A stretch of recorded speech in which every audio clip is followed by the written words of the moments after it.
යන්දා.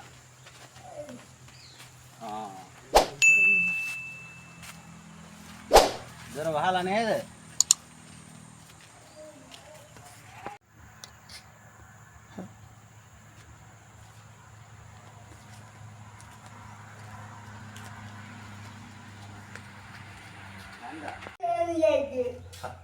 අඳුරනවද?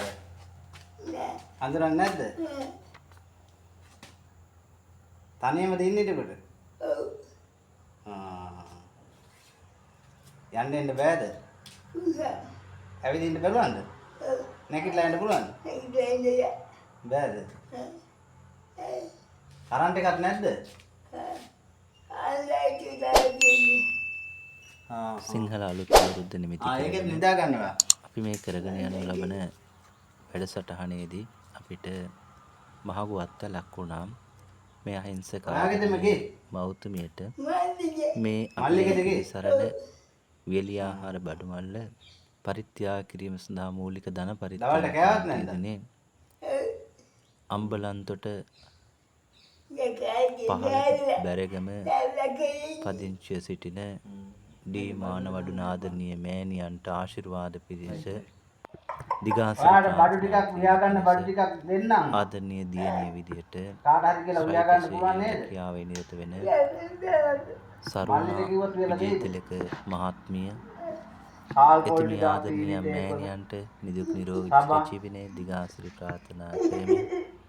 ඇගේ ජීවිතයේ මවට කරන්න පුළුවන් උතුම් පින්කමක් ආශිර්වාද පින්කමක් දිගාසිරි ප්‍රාර්ථනා කිරීමට මේ පින්කමේදී එකම පරමාර්ථය කරගෙන තිබෙනවා. උතුම් උතුරුණුවන්ගේ ආශිර්වාදය ඒ වයෝවෘද්ධ මෑණියන්ට ඒ වගේම කටයුත්ත සාර්ථක කර ගැනීමට සරුණා උයා ගන්න කරගන්න මෙයාලට කියලා උයා ගමු ඈ.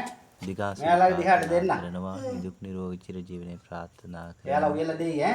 ඒ හැදු වැදු දෙමව්පියන්ගේ හැමෝටම ආශිර්වාදයක් වේවා.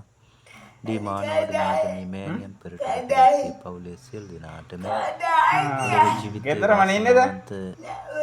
ජීවිත ගෙදරින්ද වැට යන්නට තුරුණුවන්ගේ ආශිර්වාදයේ උතුම් කෝටයක් ගෙදරින්ද යන්නේ අක්කේ වැඩට. සංසාර ගමනට අපි කරගන්න පින්කම් අපි හැමෝටම උතුම් වූ නිවන කරා යන ගමනටම පිටවහල් සාපිපාසාදී වේදනා උතුම් වූ නිවනින්ම සැනසුම ලබන්නට අපි හැම දාඩි දාන්නේ නැද්ද ඇතුලේ? රැයට මඳුරෝ කන්නේ නැද්ද? කරනවා. නෙට් එකක් නැද්ද? කෙනෙකුට පුළුවන් නම් මේ මෑණියන්ට එකක් දැම්මොත් මුන්දට දාගන්න පුළුවන් වෙයි ඉතින්. එගේ ජීවිතයට යම් කිසි උපකාරයක් දක්වීමට තවත් ඉදිරියේදී ඒක අපි බොහෝම සසරට කරගන්න පින්කමක් විදිහට අපි හැමෝටම වටීවි. ඒ නිසා යම් කිසි කෙනෙකුට අපහායක අපිත් එක්ක මේ පින්කම් වලින් අපේ හැමෝගෙම ජීවිතය අවසානයේ මාමා ඉන්නවා. මරණය මාවට එන්න යන්න අමාරු වෙන්නේ ටිකක්. උපදින භවයකට අපිට මහඟු පිටුවහලක් වේවි.